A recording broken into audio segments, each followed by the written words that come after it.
So it's Friday, and finally I have a couple of hours to try out the foil drive again. So this is my second time trying it out.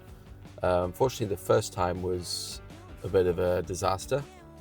So I got two things wrong. The first is I didn't put the foam inserts inside the foil tracks, and the second was my technique wasn't correct. So I wasn't putting the controller onto the board because it needs to be on the board to have a signal. So I did two things wrong. It was a lovely day. It was cold, but it was sunny. I was just expecting to press the button just to go away and for it to start working, and it didn't.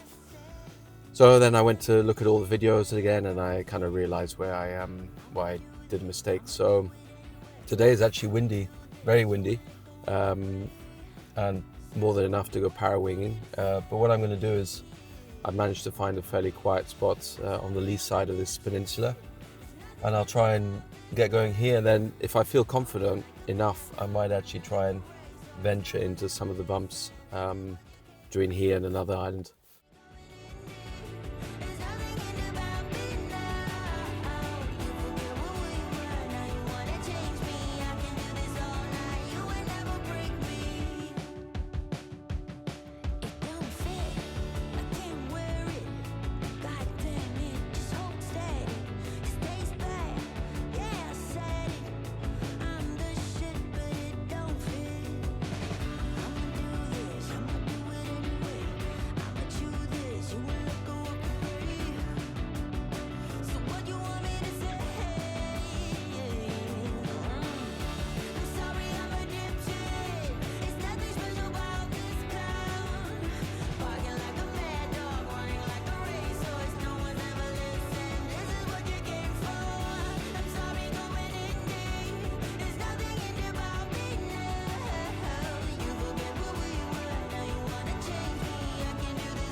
Okay, back from about an hour and a half on the water.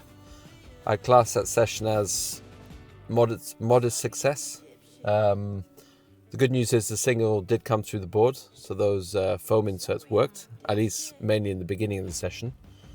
My impression was that towards the end of the session the signal was cutting out a lot more, so that was a bit frustrating.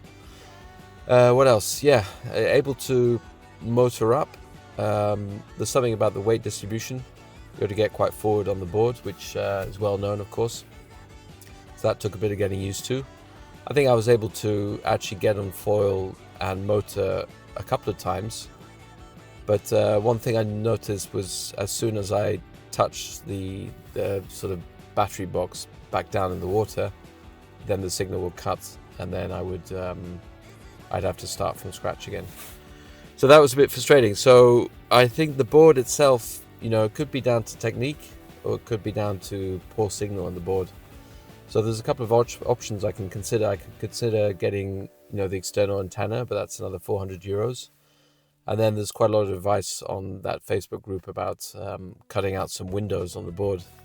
But of course that means, altering the board and putting holes in it basically. So you basically drill a hole of a certain size, maybe 4 or 5 centimeters. In size, and then maybe a couple of millimeters in depth, and then fill it with epoxy resin, and that's supposed to improve the signal. My ambition to be able to foil drive out to the bumps was totally unrealistic, but what I did do was I got my power wing, my 3-meter power wing, and then I motored slowly out into the wind line, and then I tried to power wing, sort of a power wing start, water start. And that was interesting because, the wind was kind of gusty. It wasn't very good quality wind, very strong as well, and then sort of disappeared and strong disappeared. But one thing I did notice was that the foil drive, seemed to create a lot of drag.